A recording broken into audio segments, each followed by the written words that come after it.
nanti ketika Bapak dan Ibu sudah memiliki komunitas yang dibuat oleh Bapak dan Ibu. Jadi istilahnya kalau bahasa Sunda mah harus kontektan ya. Ya, jadi dari satu coba lagi yang lain lagi, dan yang lain. Dan Bapak Ibu jangan khawatir, dengan sesama CGPU bisa saling bantu. Gembira, tepuk tangan, kedipkan matamu, goyang ke kanan, punya kiri, putar-putar, berganti pasangan yang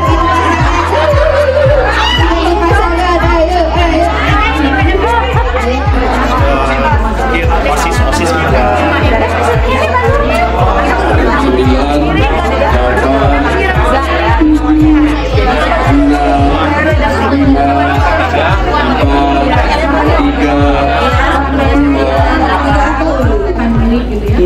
Kemudian untuk Bu Atit itu tentang one day one lembar. Oh iya, fotonya odol. Jadi kalau biasanya literasi ke buku, sekarang kita, kalau Bu Atit ini literasinya ke Al-Quran. Oke, tepuk tangan.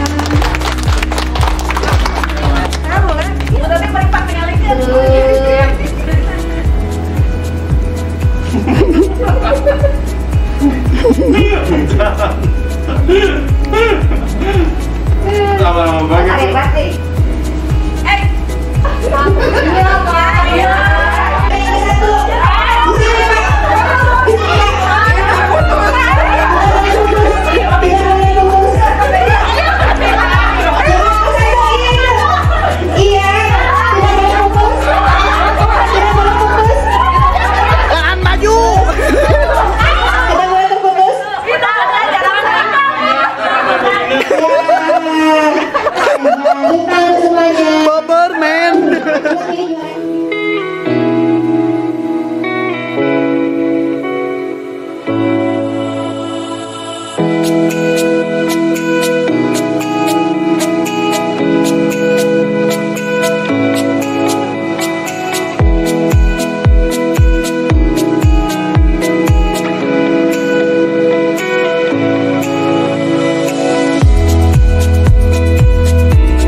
Selamat datang kami ucapkan kepada yang terhormat Bapak Bupati Bandung, Bapak Haji Muhammad dan Sedua SIP MSI,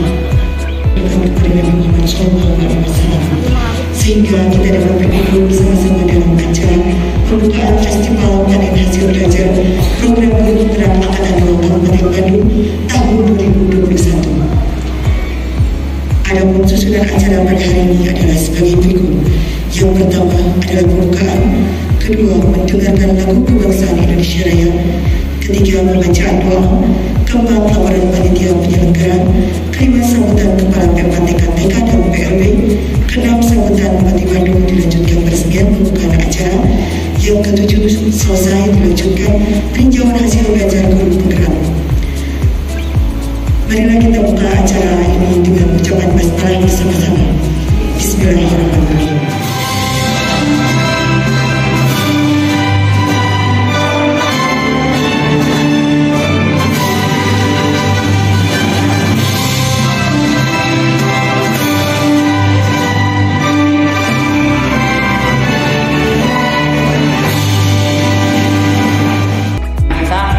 Ibu Dr. Andayani, selamat datang. Kemudian para pengawas TK, SD, SMP, para ketua MKKS. Memang berpikirnya agak beda, Pak.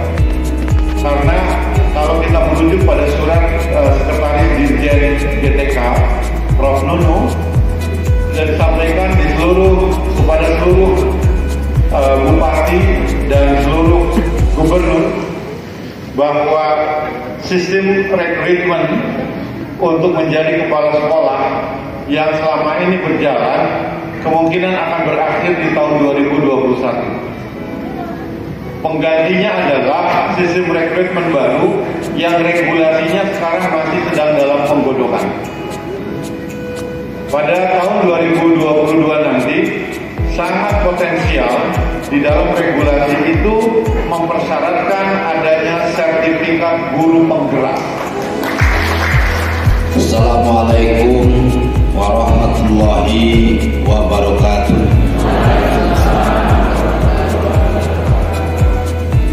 Alhamdulillahirabbil alamin wa bihi nasta'in ala umuri dunya wa din sayyidina Muhammadin wa ala alihi wa sahbihi ajmain.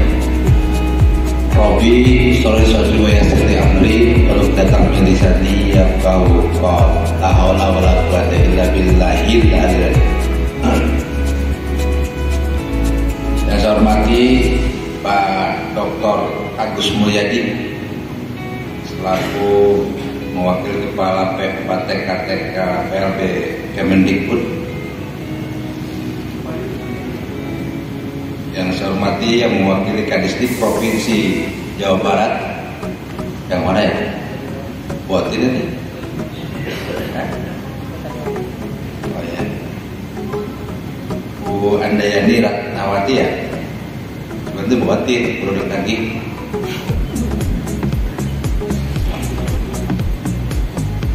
Yang saya hormati Pak Dinas Pendidikan Kabupaten Bandung, Pak Rudi Handiana. Ada gelar boleh tes alpalun. Ini yang baru ya, Pak Dinas Pendidikan. Aset yang kita miliki. Kemudian sosial, fisik, politik, finansial, lingkungan, agama, dan budaya. Nah, itu menjadi pengelolaan aset yang harus kita kelola.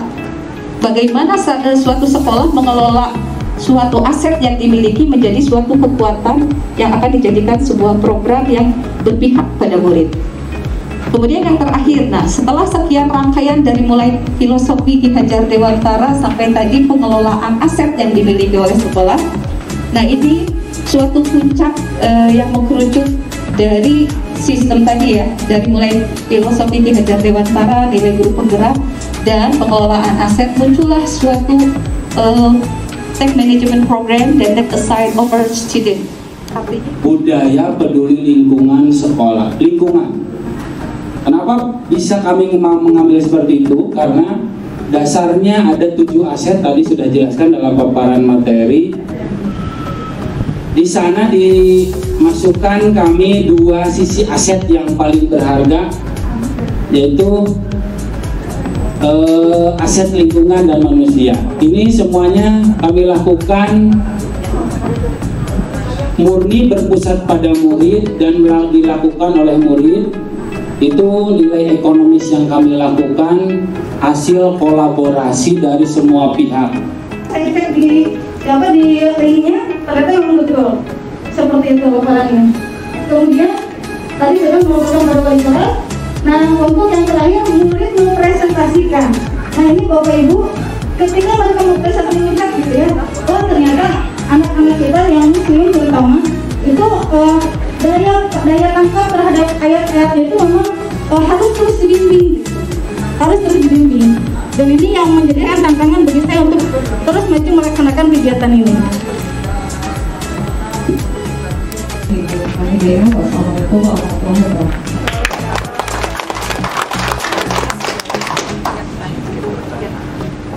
Saya ingin bertanya, adakah kendala untuk mewujudkan apa yang menjadi tugas dan tanggung jawab Bapak dan Ibu sebagai guru penggerak? Termasuk juga tadi di materi awal disebutkan bahwa filosofi KHD itu adalah memanusiakan manusia gitu.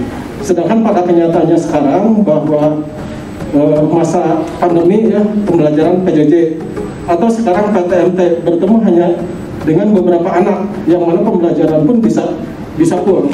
Adakah Anda kendala secara spesifik terhadap tugas dan tanggung jawab ataupun yang menjadi program dari CGP, dan bagaimana Bapak dan Ibu mengatasinya?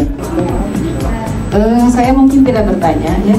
Saya hanya akan memberikan apresiasi dan bangga kami untuk Ibu, Bapak, dan guru penggerak. Untuk selanjutnya, mari kita aplaus bersama untuk guru penggerak kita. Pada kesempatan ini mungkin saya hanya akan menyampaikan beberapa harapan saja. Jika kita mengamati presentasi tadi dari awal sampai akhir, ya, terutama dari filosofi Ki Hajar Dewantoro, banyak sekali nilai positif yang bisa kita adaptasi. Oleh karena itu, pada kesempatan yang baik ini, saya akan menyampaikan beberapa harapan. Boleh kan? Boleh. Yang pertama, kami atas nama Dinas Pendidikan, para pengawas terutama ya, kami berharap apa yang dipresentasikan yang merupakan action dari Ibu Bapak guru penggerak dapat diaplikasikan dalam budaya pembelajaran di sekolah masing-masing. Kemudian yang kedua, kami juga berharap perjalanan panjang yang kurang lebih berapa ya, 9 bulan dengan 3 paket 10 modul ini merupakan modal bagi Ibu dan Bapak dalam melaksanakan tugas pokok sebagai guru di sekolah. Selanjutnya tentunya dapat menjadi bekal untuk karir yang tadi Mbak disampaikan oleh Bapak yang pertama bertanya. Yang terakhir, berdasarkan hal tersebut kami berharap Ibu dan Bapak guru penggerak dapat memberi warna di sekolah. Jangan sampai selesai kegiatan CGP kemudian lolos menjadi GP, selesailah sudah modul disimpan tanpa bekas. Assalamualaikum warahmatullahi wabarakatuh.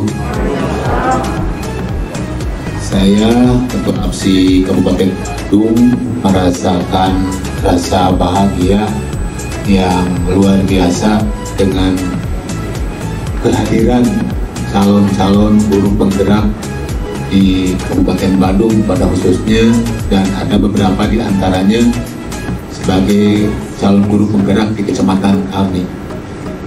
Pertanyaan yang pertama, apa yang telah diprogramkan atau program rencana tindak lanjut guru penggerak setelah nanti mendapatkan sertifikat atau piagam sebagai guru penggerak gitu ya.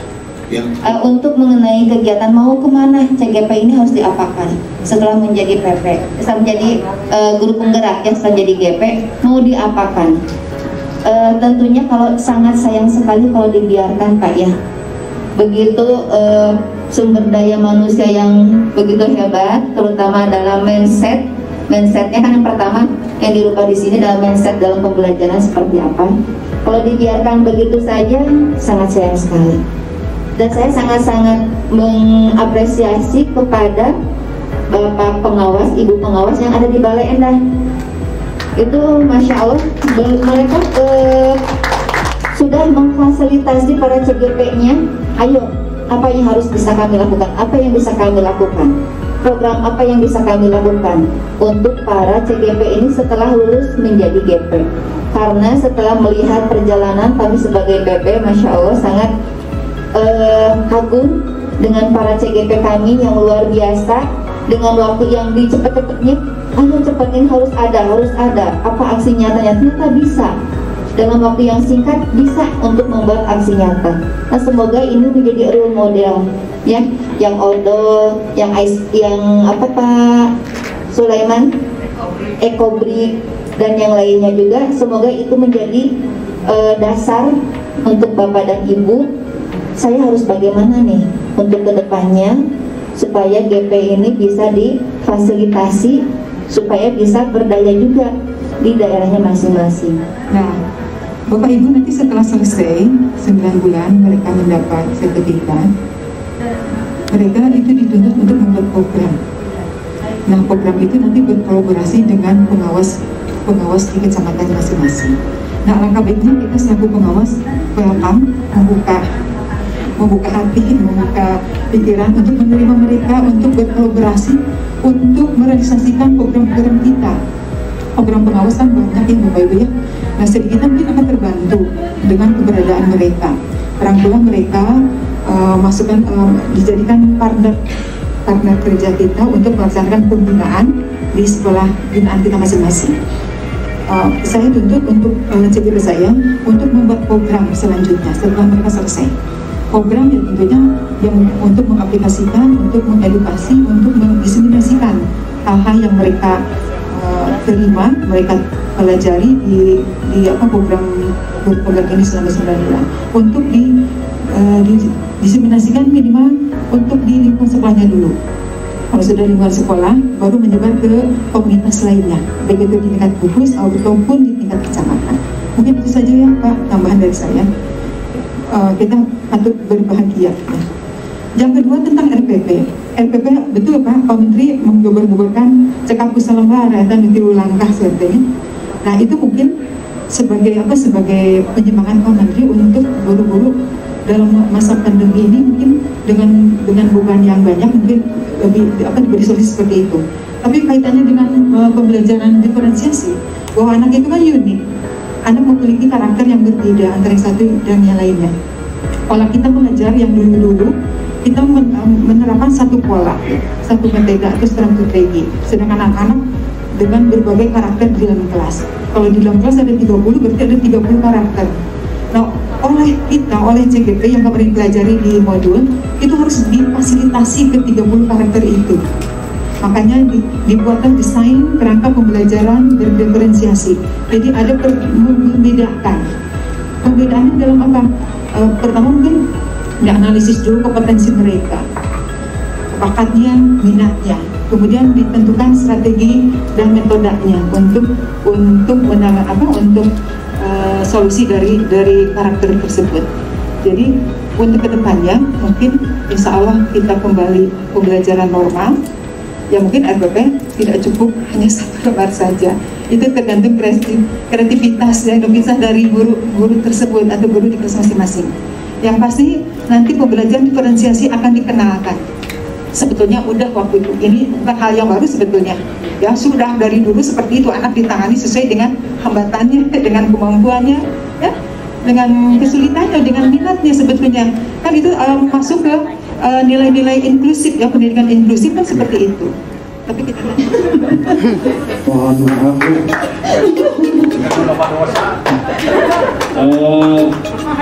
saya itu di kelas gini Bu, punya siswa itu membacanya kurang Bu. Sudah saya lakukan hal yang pernah saya memiliki kemampuan, tapi masih susah diterima ya Bu. Sekarang saya mau nanya dulu ke Pak Edman, tujuan dari pembicaraan ini apa? Yang ingin diharapkan dari Pak Edman? Tujuannya apa? Yang semangat tuh Pak Edman, jangan sedikit. Saya sedih ya. Ya Bu, siap. Saya jadi senang. Jangan sedih dong. Saya jadi senang jadinya Bu. Iya. Tujuannya apa Pak Edman ngobrol dengan saya masalah ini? Apakah ada tujuannya? Saya itu mau supaya siswa itu bisa membaca dengan baik. Gimana ya Bu? Siswa bisa membaca dengan baik. Memang sejauh ini apa saja yang sudah Pak Edman lakukan? Upaya-upaya apa juga yang sudah Pak Edman lakukan supaya siswa tersebut bisa membaca? Ini Bu, saya pernah melakukan itu, si anak disuruh membaca 1 hari 1 lembar.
Assalamualaikum warahmatullahi wabarakatuh. Alhamdulillah, nama saya Ahmad Rofiq, Kepala Sekolah SMP Al-Qassim. Pada kesempatan ini saya alhamdulillah bisa menghadiri panen karya dari para guru penggerak yang ada di Kabupaten Bandung. Dan alhamdulillah ada salah satu sekolah yang ada calon guru penggeraknya dari sekolah kami, yaitu SMP Al-Qassim. Pesan dan kesan setelah kami menyaksikan panen karya di hotel Sunshine ini, kami sangat mengapresiasi begitu banyak kegiatan-kegiatan yang dieksplor oleh para guru penggerak, sehingga mereka bisa memberikan atau bisa melaksanakan aksi nyata, sehingga ini yang akan menjadi modal mereka untuk melakukan aksi nyata di dalam kegiatan yang lainnya di sekolah. Mudah-mudahan jadi berbekal dari aksi nyata yang sudah dilaksanakan selama pendidikan guru penggerak bisa melaksanakan kembali aksi nyata ke depannya, dan juga para guru penggerak bisa mengeluarkan kemampuan ataupun ilmu-ilmu yang sudah didapatkan selama pelaksanaan diklat calon guru penggerak ini. Jadi demikian, saya sangat mengapresiasi segala bentuk kegiatan yang ada, dan mudah-mudahan ada manfaatnya bagi sekolah di lingkungan, khususnya di sekolah SMP Al-Qassim, umumnya di sekolah di Kabupaten Bandung. Assalamualaikum warahmatullahi wabarakatuh. Saya dari Kecamatan Balai Endah, kemudian yang datang ke kelas 1 ini ada 2 dari pengawasnya, yaitu Pak Joding dengan saya. Saya merasa bangga dengan kegiatan seperti ini. Mudah-mudahan CGP ini nanti melahirkan guru-guru yang bisa memberi warna di sekolah masing-masing. Karena kalau kita lihat materinya tadi, materi itu tadi tentang filosofi Ki Hajar Dewantoro. Filosofi Ki Hajar Dewantoro itu ternyata banyak yang bisa diadaptasinya oleh kita sebagai guru dalam melaksanakan pembelajaran di sekolah. Terlepas dari itu masa pandemi atau masa sebelum pandemi. Kalau sebelum masa pandemi mungkin kita bisa langsung diadaptasikan ya. Kalau sekarang untuk masa pandemi ini, itulah yang menjadi tantangan untuk guru-guru penggerak ini. Bagaimana caranya guru-guru penggerak ini dapat mengaplikasikan pembelajaran yang diperolehnya selama 9 bulan ya, dengan modul yang berapa tadi? Modulnya itu kurang lebih 10 ya, 10 modul yang dipelajarinya, dan 10 modul tersebut dapat diramu untuk proses pembelajarannya di sekolah. Jadi aplikasinya itu kami sangat menunggu ya, aplikasinya dalam kesehariannya nanti setelah selesai program ini. Kalau dilihat tadi dari presentasi yang pertama, yang kedua, yang ketiga bagus semuanya, apalagi itu ada coaching, itu yang harusnya dilaksanakan oleh guru-guru di sekolah itu. Jangan sampai ada anak yang memiliki masalah tersebut tidak dapat diidentifikasi oleh gurunya karena gurunya tidak melakukan coaching, sehingga secara umum disangkanya anak-anak itu tidak bermasalah. Jadi guru itu hanya tahu dia nilainya jelek, kemudian tidak langsung ditindaklanjuti kenapa nilai itu jelek gitu. Tapi dengan pembelajaran coaching tadi akan lebih bagus seandainya coaching tersebut dilaksanakan di sekolah, begitu ya. Perkenalkan, nama saya Rina Nizi, saya selaku fasilitator dari CGD Angkatan 2 khusus Kabupaten Bandung. Kebetulan saya membawahi 2 kelas, yaitu 23 orang. Setelah mendampingi mereka selama 6 bulan, saya merasa bangga sekali karena mereka ternyata guru-guru yang terpilih dan guru yang hebat, yang memiliki karakter, memiliki kemampuan yang luar biasa. Saya sangat bangga sekali pada mereka ya. Kemudian dengan adanya kegiatan di akhir modul, yaitu dengan diselenggarakannya panen raya, saya barusan berkeliling di bawah melihat hasil karya mereka. Itu semua luar biasa, sangat bagus sekali, dan itu merupakan inspirasi dari mereka yang mungkin tidak saya bayangkan.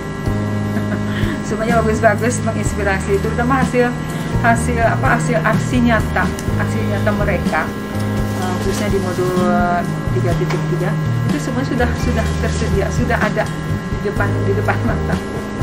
Pak hasil karya anak-anak, hasil praktek aksi di sekolah edukasi, dan sudah diaplikasikan dan sudah terlihat hasilnya di pameran di panen raya ini.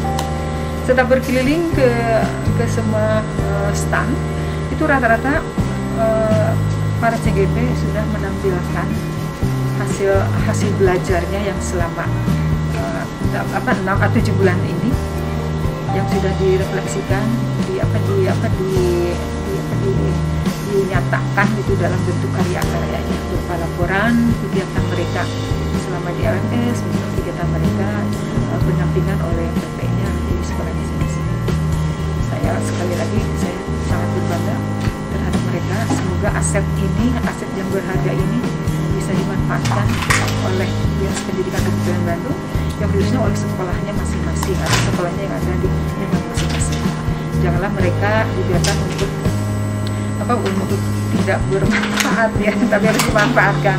Diajak berkolaborasi, dijadikan partner kerja untuk kesananya untuk meningkatkan mutu pendidikan yang ada di sekolah masing-masing. Ya, seperti kita ketahui bahwa semua program guru penggerak itu mengerucut kepada profil belajar Pancasila. Itu saja mungkin dari saya. Semoga ini bermanfaat. Terima kasih. Wassalamualaikum warahmatullahi wabarakatuh.